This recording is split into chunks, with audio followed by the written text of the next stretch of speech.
Assalamualaikum warahmatullahi wabarakatuh. Saya Daryati Salamah, perwakilan dari kelompok 17, ingin membuat video tentang konseling dan penyuluhan gizi dengan nama kelompok Arda Syafarida, Damai Pratiwi, Daryati Salamah, saya sendiri, dan Zulkifli Muklis. Yang pertama, gambaran singkat keadaan masyarakat. Pemeriksaan kesehatan lingkungan rumah pada tahun 2019 di Kabupaten Bantul pada hampir semua rumah dengan berjumlah 247.080 unit rumah. Dari rumah yang diperiksa kesehatan lingkungannya, sebanyak 65,54% masuk dalam kategori rumah sehat dan sebanyak 34,46% masuk dalam kategori rumah kurang atau tidak sehat. Jumlah penduduk di Kabupaten Bantul tahun 2019 yang diperiksa akses air layaknya sebanyak 85,87% telah menggunakan akses air bersih dengan memanfaatkan sumur galian. Yang kedua, analisis masalah. Pemantauan status gizi balita di Kabupaten Bantul pada tahun 2018 yang mengalami balita gizi buruk ada 199 balita dengan jumlah laki-laki 112 balita dan perempuan 87 balita. Prevalensi balita gizi buruk sesuai standar berat badan menurut umur BB atau umur sebesar 0,41%. Dan jika dibandingkan status gizi buruk pada tahun 2019 sebanyak 202 balita dengan prevalensi yang sama sebesar 0,41%. Hal ini perlu diperhatikan karena status gizi balita menentukan pertumbuhan fisik dan perkembangan kecerdasannya di masa mendatang. Bayi yang lahir di Kabupaten Bantul tahun 2019 dilaporkan 100% ditimbang, sehingga diketahui bayi dengan berat badan lahir rendah atau BBLR sejumlah 4,9%. Bayi dengan BBLR tersebut telah ditangani. Kasus BBLR tersebut di semua wilayah kerja Puskesmas se-Kabupaten Bantul dan tertinggi di wilayah kerja Puskesmas Kasihan 2 dengan 58 kasus. Kasus BBLR terendah dilaporkan terdapat di Puskesmas Tawun 2 sebanyak 4 kasus. Cakupan bayi yang diberi ASI eksklusif di Kabupaten Bantul tahun 2019 sebesar 78,96% naik bila dibandingkan tahun 2018 sebanyak 77,74%.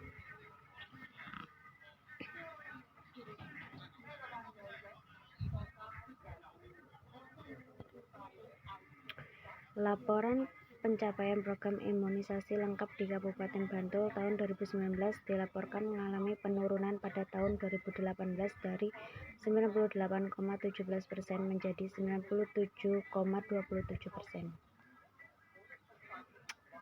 Yang ketiga, akar masalah. Status gizi buruk pada balita disebabkan oleh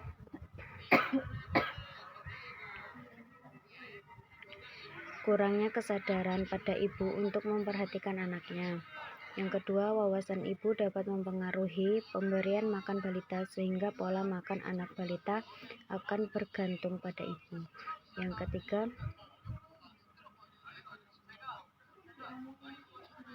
keadaan ekonomi sebagai akar masalah penyebab gizi kurang, di mana tingkat pendapatan merupakan faktor yang paling menentukan terhadap jenis dan jumlah makanan yang dikonsumsi.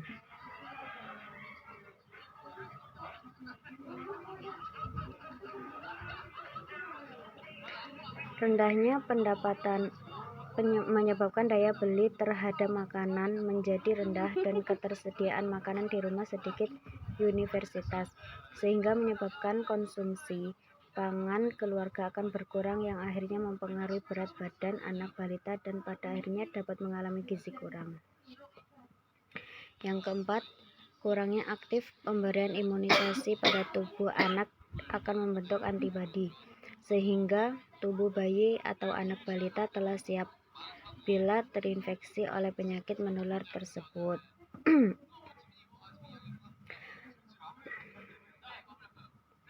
Sehingga terhindarnya bayi atau anak dari berbagai penyakit dapat memperbaiki status gizi anak tersebut. Imunisasi merupakan domain yang sangat penting untuk memiliki status gizi yang baik. Imunisasi yang lengkap biasanya menghasilkan status gizi yang baik. Yang kelima, pemberian ASI secara tidak eksklusif memiliki resiko kemungkinan untuk berstatus gizi kurang ringan dan status gizi kurang berat. Yang keenam, asupan makanan sebagai penyebab langsung terhadap status gizi anak. Zat gizi di dalam makanan yang dikonsumsi tidak cukup atau tidak mampu memenuhi kebutuhan tubuh yang seharusnya, sehingga daya tahan tubuh akan menurun dan memudahkan menderita penyakit infeksi, sehingga balita tersebut akan menderita gizi kurang. Kurangnya asupan energi dan protein menjadi kasus utama yang menyebabkan anak berstatus gizi kurang atau berstatus gizi kurang berat. Yang ketujuh, terjangkitnya penyakit infeksi pada tubuh anak akan membawa pengaruh terhadap keadaan gizi anak.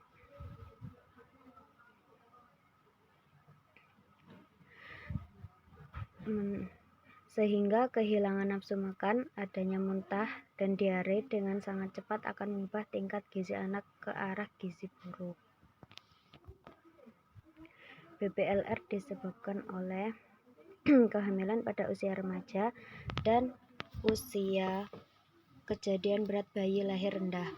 Reproduksi ibu sehat berada pada usia 20-35 tahun, sedangkan wanita usia kurang dari 20 tahun dan usia lebih dari 35 tahun lebih rentan mengalami BBLR. Yang kedua, faktor resiko yang mempengaruhi berat bayi lahir rendah yaitu tingkat pendidikan paritas dan kejadian ketuban pecah dini. Tingkat pendidikan berhubungan yang signifikan dengan kejadian BBLR. Tingkat pendidikan di sini sesuai dengan umur ibu melahirkan. Untuk yang ketiga, mengalami anemia di mana kadar Hb kurang dari 11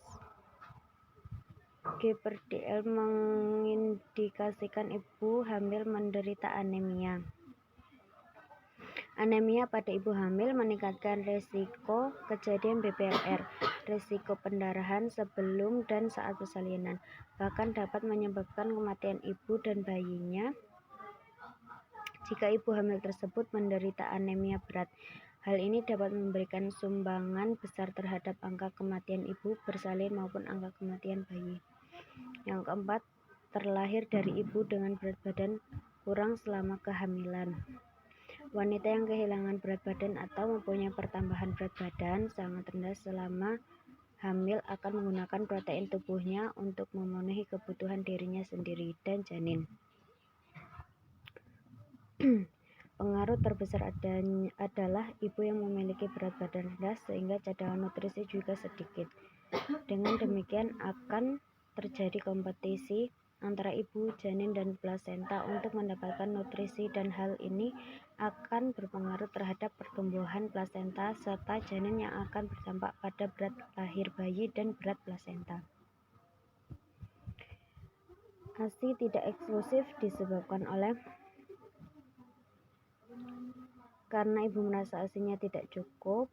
Yang pertama, karena ibu merasa ASI-nya tidak cukup untuk memenuhi kebutuhan bayi.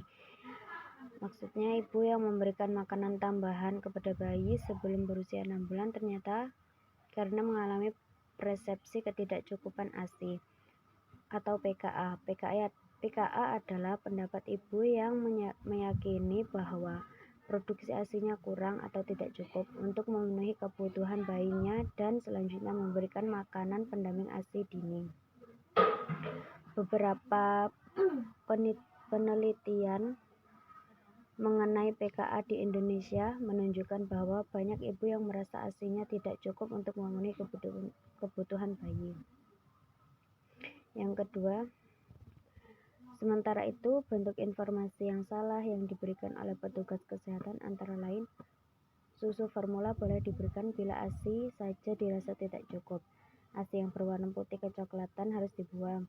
ASI boleh disambung dengan susu formula bila ibu bekerja, serta tidak memberikan informasi mengenai posisi menyusui yang benar dan frekuensi menyusui. Yang ketiga, masalah yang dialami ibu rumah tangga antara lain ASI ibu tidak keluar pada hari-hari pertama setelah melahirkan. ASI hanya keluar dari satu payudara dan ASI hanya keluar dalam jumlah sedikit. Hal tersebut menyebabkan baik ibu bayi sendiri maupun perawat di tempat bersalin memberikan makanan prelaktal kepada bayi. Yang keempat, kurangnya dukungan yang didapatkan oleh ibu dapat menyebabkan kegagalan ASI eksklusif. Ibu menyusui, terutama ibu baru, sering merasa tertekan pada 4 atau 5 hari setelah melahirkan karena permasalahan menyusui mulai muncul, misalnya ASI hanya keluar dalam jumlah sedikit. Pencegahan gizi kurang pada balita di puskesmas kasihan.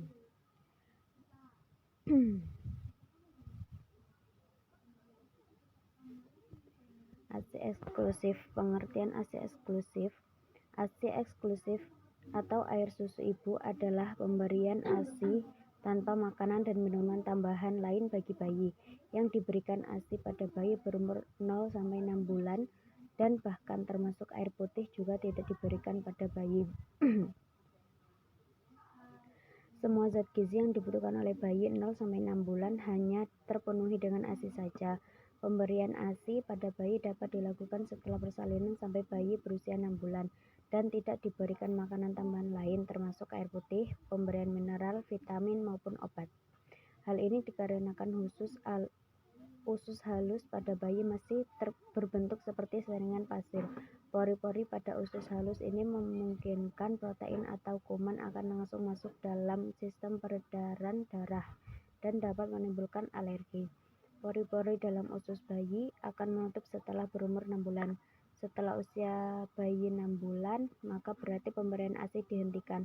Bayi diberikan makanan pendamping lain secara bertahap sesuai dengan usia dan masih tetap boleh diberikan sampai anak berusia 2 tahun penuh.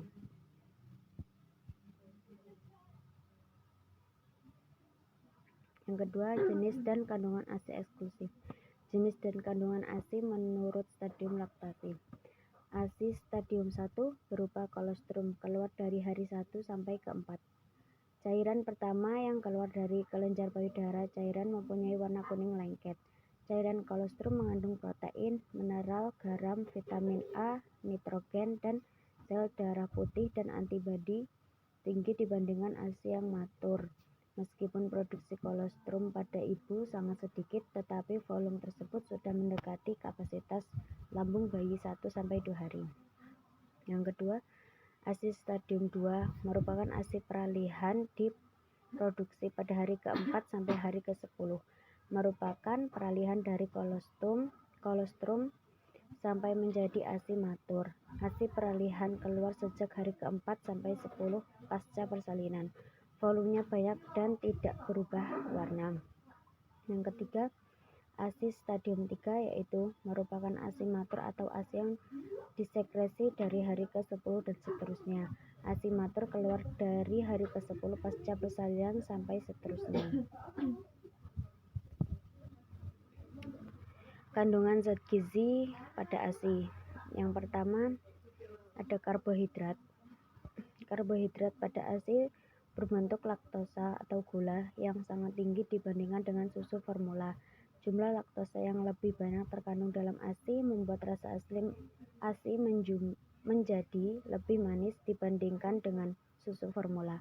Laktosa akan difermentasi menjadikan asam laktat dalam pencernaan bayi. Suasana asam akan menjadikan beberapa keuntungan bagi pencernaan bayi. Yang kedua, protein. Protein ASI merupakan protein yang lebih rendah dibandingkan dengan susu formula.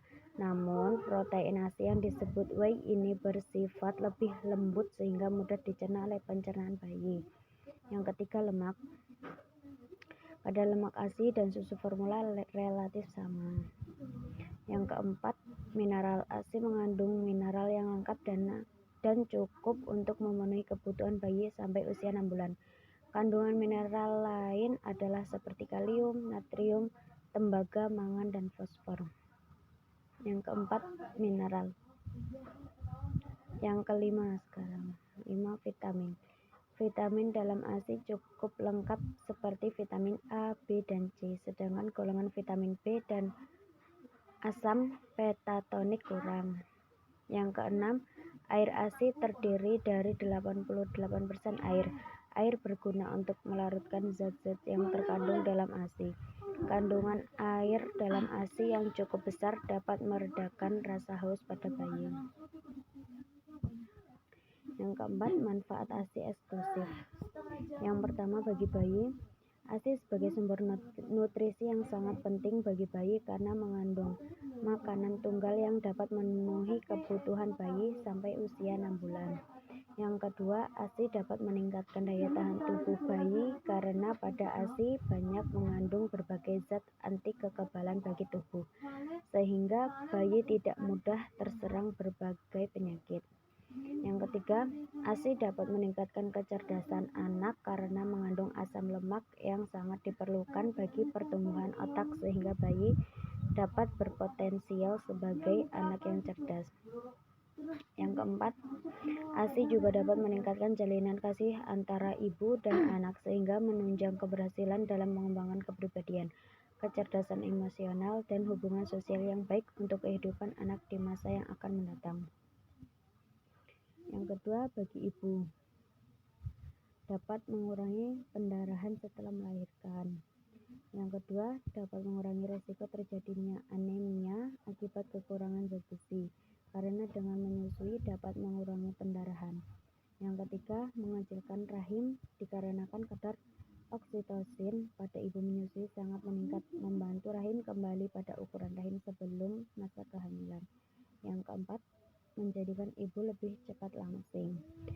Dikarenakan untuk menyusui sangat banyak membutuhkan energi, maka tubuh akan mengambil dari lemak yang tertimbun selama masa kehamilan berlangsung. 5. Dampak tidak diberikan ASI.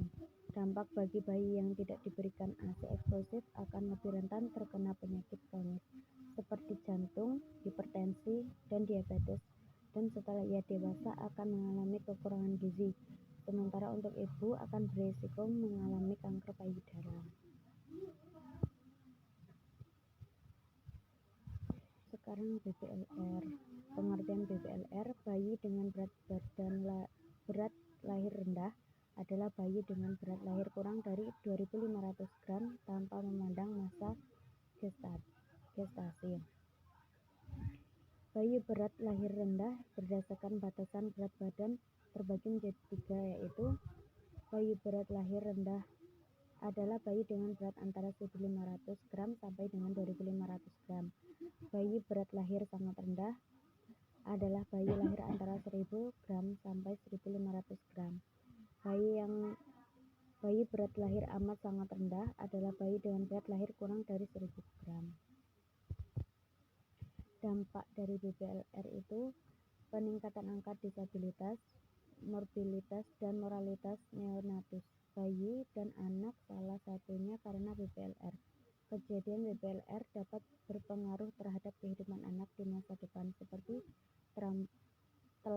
terlambatnya pertumbuhan dan perkembangan bayi pada masa kanak-kanak, meningkatkan resiko penyakit kronis seperti hipertensi, diabetes mellitus tipe 2, dan pada anak perempuan akan beresiko melahirkan BBLR ketika mereka sudah menjadi ibu. Lalu faktor penyebab resiko BBLR yaitu faktor ibu, faktor janin, dan faktor lingkungan. Pencegahan terjadinya BBLR: makan 2 kali lebih banyak atau 1 kali lebih sering daripada sebelum hamil. Yang B, memeriksa kehamilan paling sedikit 4 kali selama kehamilan. Yang C, mengurangi kerja berat yang melelahkan dan istirahat yang cukup. Yang D, mengatur jarak kehamilan minimal 3 tahun. Yang E, yang terakhir, yang perlu diperhatikan dalam merawat BBLR.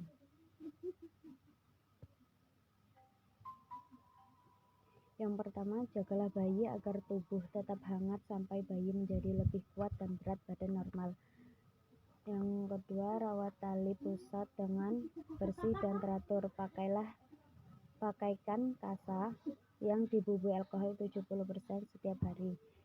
Yang ketiga, berikan ASI setiap hari dan usahakan sesering mungkin dalam porsi kecil sesuai kemampuan bayi. Yang keempat, jauhkan bayi dari orang sakit. Sebaiknya ibu memakai kain penutup pada hidung dan mulut pada waktu menyusui bayi. Sekian video penyuluhan dari saya, kurang lebihnya saya mohon maaf yang sebesar-besarnya. Saya akhiri. Wassalamualaikum warahmatullahi wabarakatuh.